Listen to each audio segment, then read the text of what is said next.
1998. In Washington, Bill Clinton becomes the second American president to be impeached by the House of Representatives.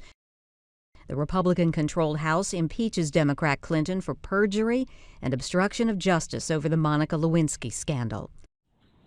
We must stop the politics of personal destruction. The following February, Clinton is acquitted by the Republican-controlled Senate and finishes the rest of his term in office. Abraham.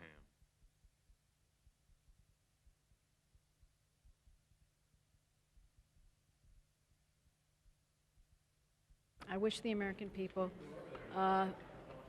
could have been privy to this debate. I feel very strongly that was a bad vote not to open this up. This is such an important issue to the people. It may be, by anybody's account, the most important vote any senator here will cast. After all, we're talking about the possible overturning of an election.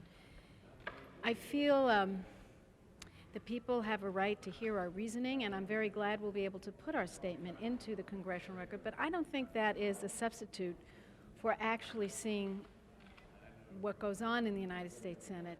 It's really very attentive. You know, those are long hours in there, and the speeches are not all invigoratingly dynamic.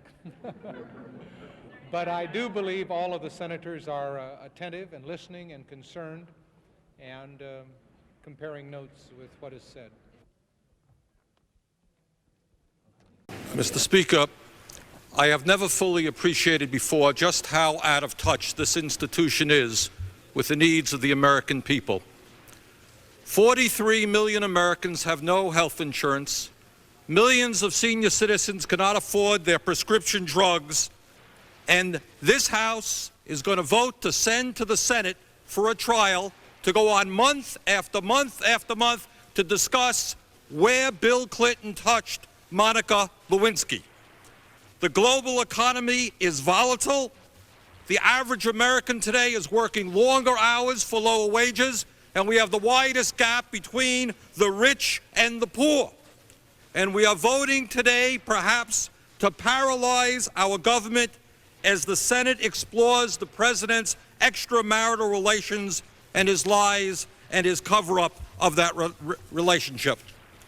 Mr. Speaker, Bill Clinton acted deplorably in his personal behavior. But what the American people are saying loudly and clearly is let's get on with the business of the American people.